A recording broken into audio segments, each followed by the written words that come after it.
Hello class 7, this is a continuation part of previous chapter. Chapter 1, Computer Fundamentals. In last class we have done computer languages, classification of computer languages. One is low level language, another is high level language. We have done binary number system, conversion of decimal to binary number system.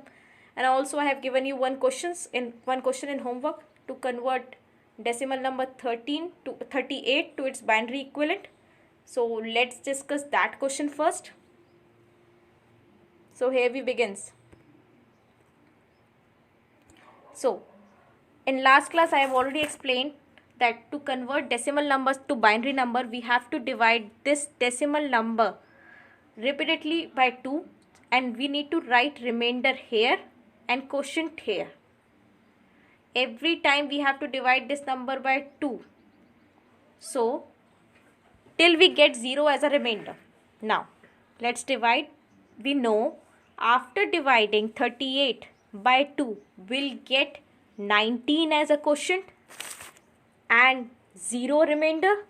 So 19 we will write here and 0 we'll write here. Same process we need to follow. After dividing 19 by 2 we'll get 9 as a quotient and 1 as a remainder. After dividing 9 by 2 we'll get 4 as a quotient and 1 as a remainder. Similarly, after dividing 4 by 2 we'll get 2 as a quotient and 0 remainder. Same process we need to follow. After dividing 2 by 2 we'll get 1 as a quotient and 0 remainder. After dividing 2 by 1 we'll get 0 as a quotient and 1 as a remainder. So I have already explained we have to continue till we get 0 quotient. So we have to read the remainders from top to bottom. We have to read this remainder from top to bottom. See this. So 1 0 0 1 double 1 0 1 0 0 1 1 0. So my decimal binary equivalent of this decimal number 38 is 1 0 0 1 1 0.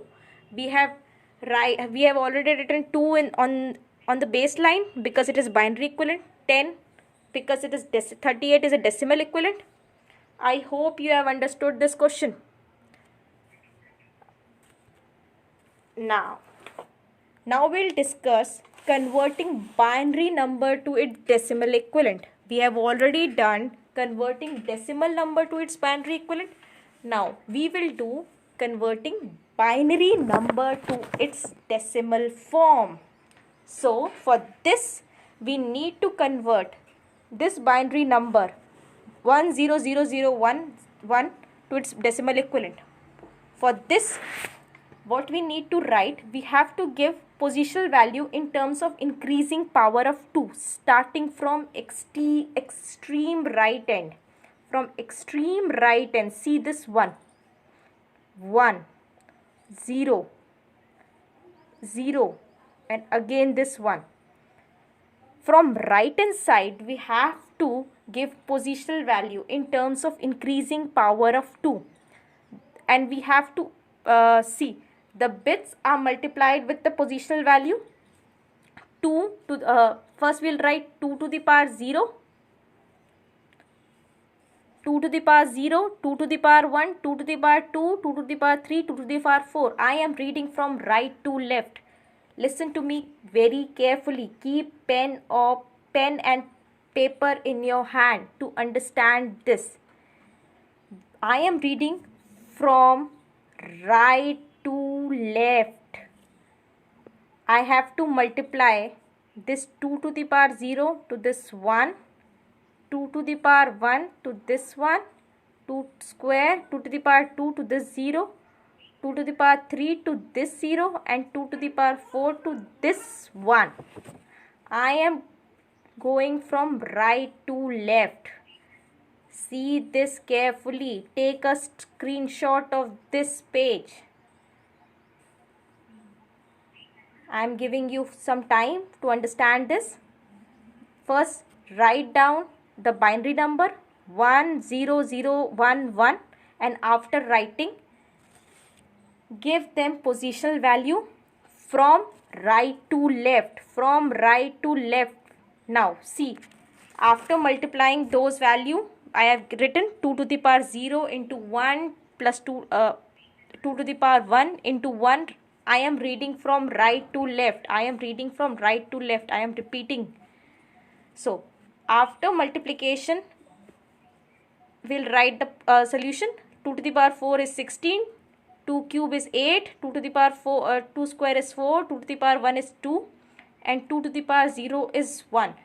Listen to me carefully. If you don't know, see this. 2 to the power 0 is equal to 1. Okay, I guess you have understood.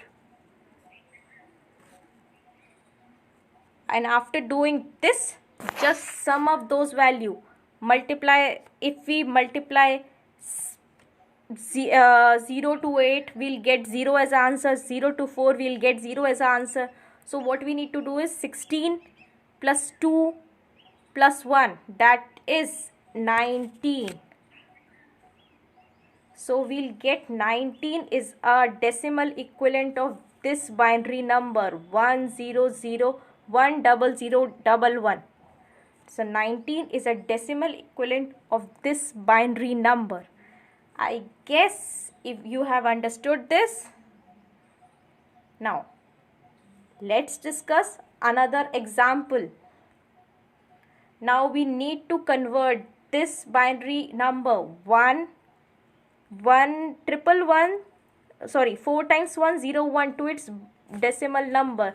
The same procedure we need to follow. We have to go from right to left. Multiply this by 2 to the power 0. Multiply this by 2 to the power 1. Multiply this by 2 to the 2 square. Multiply this by 2 cube, and so on.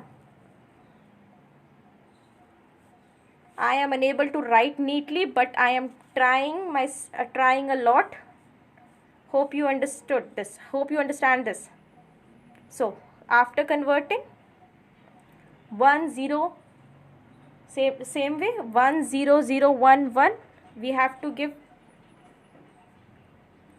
see, we have to give positional value 2 to the power 0 into 1, 2 to the power 1 into 0, 2 square into 1, 2 cube into 1, 2 to the power 4 into 1, and 2 to the power 5 into 1. From right to left I am doing. See this. Now after doing this, you just need to sum up those values. You know 2 to the power 5 is 32, 2 to the power 4 is 16, 2 to the power 3 is 8, 2 square is 4, and 2 to the power 1 is 2. Although we don't need to find, because we have to multiply this by 0, and 2 to the power 0 is 1.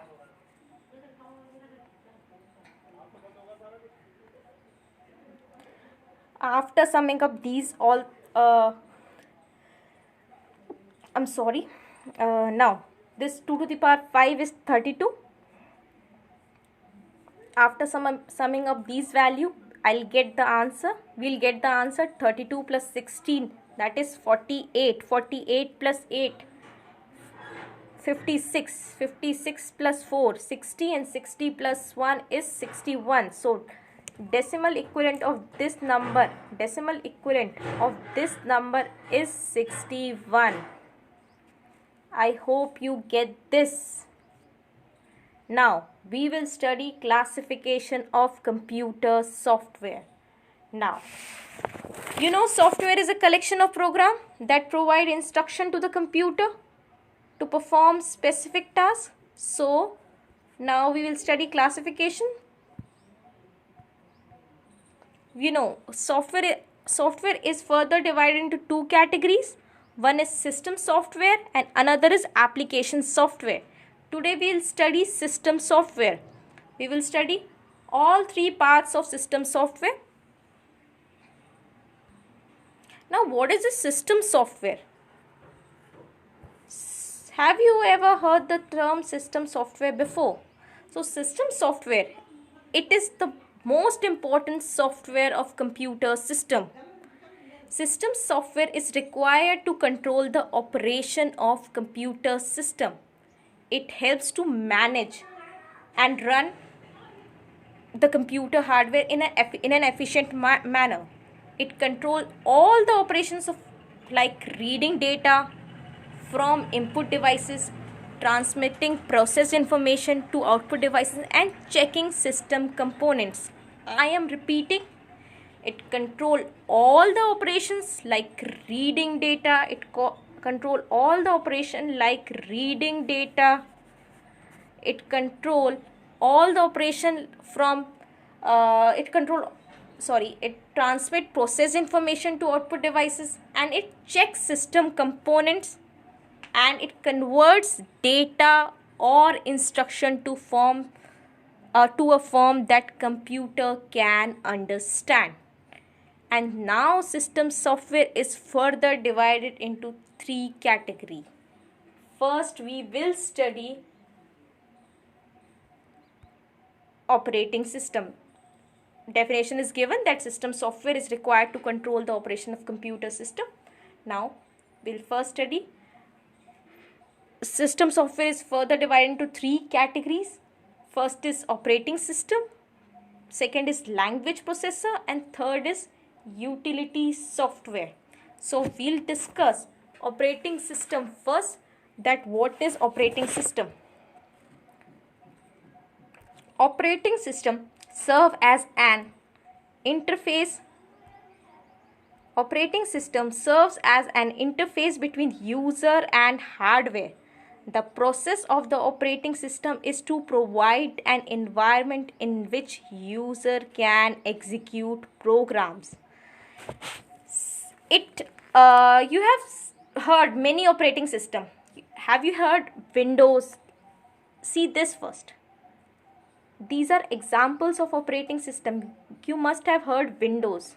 You all are familiar with Windows, Macintosh, Mac OS, Linux, iOS, Android and iOS for mobile phones, and these are for desktops and laptop. The operating system actually provides an environment in which user can execute program. It ensures that computer hardware is used in an efficient manner. For example, keyboard is working or not, keyboard is a computer hardware, monitor is working properly or not, printer is working.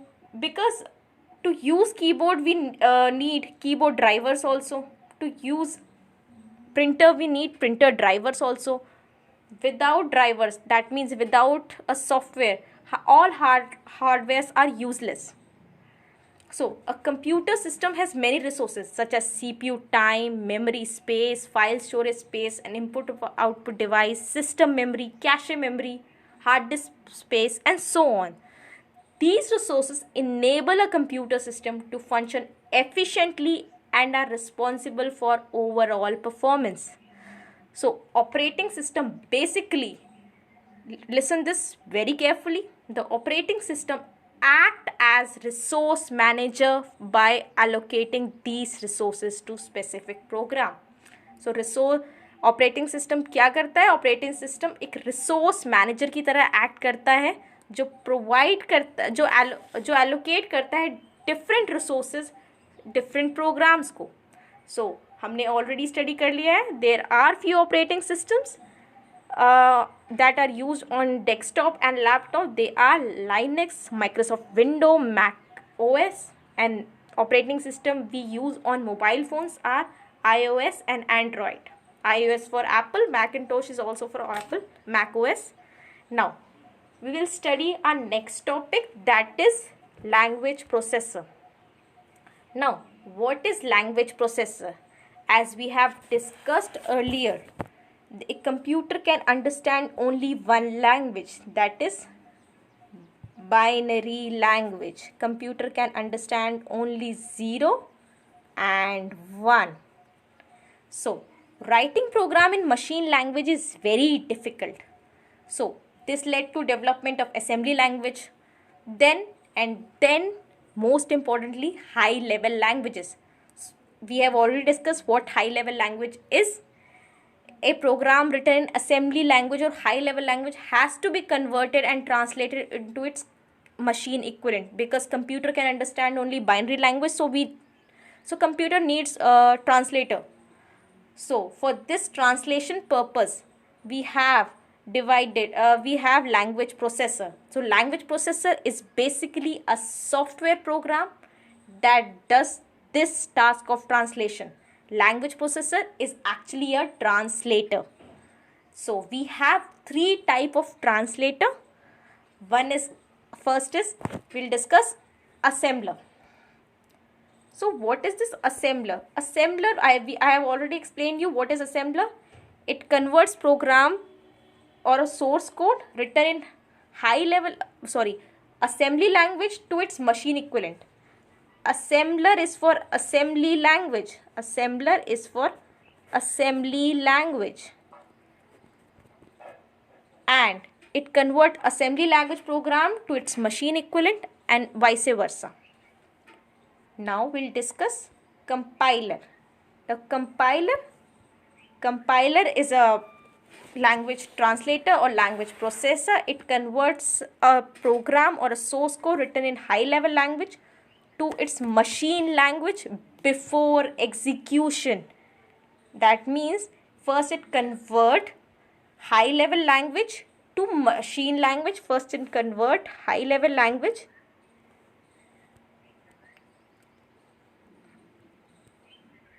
First is convert high level language to machine level language before execution. It reports all the errors if it finds in source code with the line numbers, and after these errors are removed, the compiler gives the machine level equivalent. You have seen debugging process in your previous class. In class 6 you have done QBasic. Try to remember that compilation. In QBasic, first we create a program. After creating program, we go to run menu and then we execute the program. If there is any error, a line number and an error associated with is displayed. Similar way compiler works. Compiler convert high level language to machine level language and reports all the error with its line number, but it converts the complete program into machine level language in one go. ये एक ही साथ convert कर देता है high level language program को machine level language program में. Now we'll discuss interpreter. Interpreter is a language processor. It is similar to compiler, but in this case, in interpreter, if there is any error in any line, it reports at the same time. In any case, कोई error होता है programme में तो ये line by line execution perform करता है. अगर first line में ये एरर है तो ये फर्स्ट लाइन में ही एरर डिस्प्ले करेगा. It will not compile further. जब तक आप वो पहली लाइंस के एरर को आप करेक्ट नहीं करेंगे, इंटरप्रेटर आगे नहीं बढ़ेगा. सो interpreter is a language processor that works by reading and executing the source code of high level language program line by line. So every time program is run, it's need to be interpreted again to obtain the object code. अगर 10 errors है तो 10 errors को वो एक साथ report नहीं करेगा. वो फर्स्ट एरर को रिपोर्ट करेगा. First you'll correct that error, then it will report second error and so on. So compiler is much better as compared to assembler or interpreter, obviously. Now we will study utility software. Now utility software are programs that are designed to perform maintenance work on computer system to help in its smooth functioning.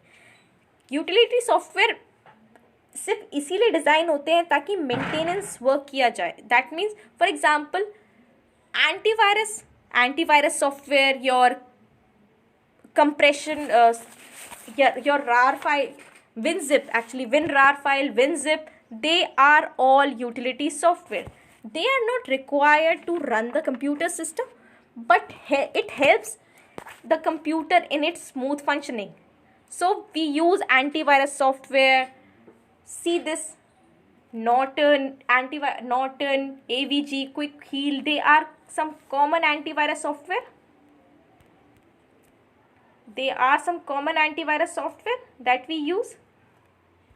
Norton, AVG, Quick Heal, WinRAR and WinZip.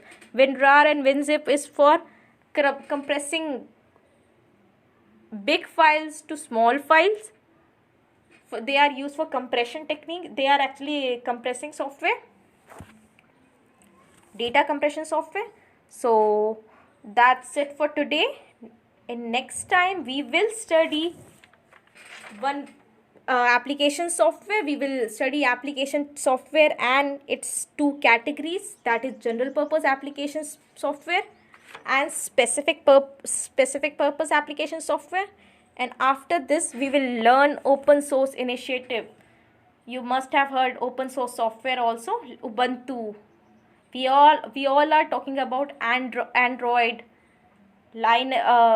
Windows, Macintosh, but we are not talking about Ubuntu. Ubuntu is also an operating system now. We will talk about Ubuntu in next class.